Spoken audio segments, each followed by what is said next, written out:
दुर्योधन की प्रायः सारी सेना युद्ध में मारी गई थी। अंततोगत्वा उसका भीमसेन के साथ युद्ध हुआ। उसने पांडव पक्ष के पैदल आदि बहुत से सैनिकों का वध करके भीमसेन पर धावा किया। उस समय गदा से प्रहार करते हुए दुर्योधन के अन्य छोटे भाई भी भीमसेन के ही हाथ से मारे गए थे।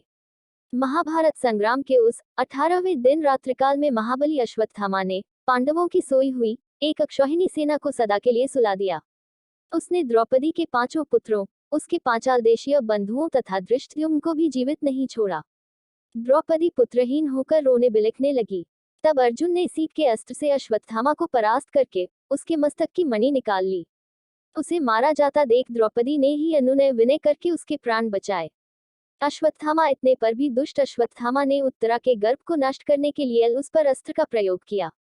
वह गर्भ उसके अस्त्र से प्रायः दग्ध हो गया था, किंतु भगवान श्री कृष्ण ने उसको पुनः जीवन दान दिया। उत्तरा का वही गर्भस्थ शिशु आगे चलकर राजा परीक्षित के नाम से विख्यात हुआ।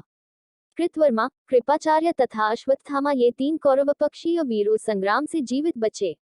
दूसरी ओर 5 पांडव, सात्यकी तथा भगवान श्री कृष्ण ये साथ ही जीवित रह सके, दूसरे कोई नहीं बचे। उस समय सब और अनाथा स्त्रियों का आर्तनाद व्याप्त हो रहा था। भीमसेन आदि भाइयों के साथ जाकर युधिष्ठिर ने उन्हें सांत्वना दी तथा रणभूमि में मारे गए सभी वीरों का दाह संस्कार करके उनके लिए जलांजलि दे धन आदि का दान किया।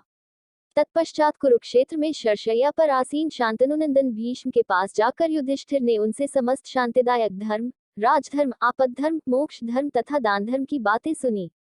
फिर वे राजसिंहासन पर आसीन हुए। इसके बाद उन शत्रुमर्दन राजा ने अश्वमेध यज्ञ करके उसमें ब्राह्मणों को बहुत धन दान किया। तदनंतर द्वारका से लौटे हुए अर्जुन के मुख से मूसलकांड के कारण प्राप्त हुए शाप से पारस्परिक युद्ध द्वारा यादवों के संहार का समाचार सुनकर युधिष्ठिर ने परीक्षित को राजासन पर बिठाया और स्वयं भाइयों के साथ महाप्रस्थान कर स्वर्गलोक को सिधार हुए। यदुकुल का संहार और पांडवों का स्वर्गगमन। पांडवों का स्वर्गगमन जब युधिष्ठिर राज सिंहासन पर विराजमान हो गए तब धृतराष्ट्र गृहस्थ आश्रम से वानप्रस्थ आश्रम में प्रविष्ट हो वन में चले गए, अथवा ऋषियों के एक आश्रम से दूसरे आश्रमों में होते हुए वे वन को गए। उनके साथ देवी गांधारी और पृथा कुंती भी थीं। विदुर जी दावानल से दग्ध हो स्वर्ग से धारे। इस प्रकार भगवान विष्णु ने पृथ्वी का भार उतारा और धर्म की स्थापना तथा अधर्म का नाश करने के लिए पांडवों को निमित्त बनाकर दानव, दैत्य आदि का संहार किया। तत्पश्चात भूमि का भार बढ़ाने वाले यादव कुल का भी ब्राह्मणों के शाप के बहाने मूसल के द्वारा संहार कर डाला। अनिरुद्ध के पुत्र वज्र को राजा के पद पर अभिषिक्त किया। तदनंतर देवताओं के अनुरोध से प्रभास क्षेत्र में श्रीहरि स्वयं ही स्थूल शरीर की लीला का संवरण करके अपने धाम को पधारे। वे इंद्रलोक और ब्रह्मलोक में स्वर्गवासी देवताओं द्वारा पूजित होते हैं। बलराम जी शेषनाग के स्वरूप थे, अतः उन्होंने पाताल रूपी स्वर्ग का आश्रय लिया।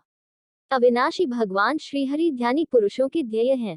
उनके अंतर्धान हो जाने पर समुद्र ने उनके निजी निवास स्थान छोड़ शेष द्वारकापुरी को अपने जल में डुबा दिया। अर्जुन ने मरे हुए यादवों का दाह संस्कार करके उनके लिए जलांजलि दी और धन आदि का दान किया। भगवान श्री कृष्ण की रानियों को, जो पहले अप्सराएं थीं और अष्टावक्र के शाप से मानवी रूप में प्रकट हुई थीं, लेकर हस्तिनापुर को चले। मार्ग में डंडे लिए हुए भीलों ने अर्जुन का तिरस्कार करके उन सबको छीन लिया। यह भी अष्टावक्र के शाप से ही संभव हुआ था। इससे अर्जुन के मन में बड़ा शोक हुआ।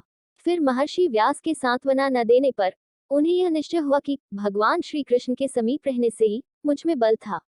हस्तिनापुर में आकर उन्होंने भाइयों सहित राजा युधिष्ठिर से, जो उस समय प्रजावर्ग का पालन करते थे, यह सब समाचार निवेदन किया।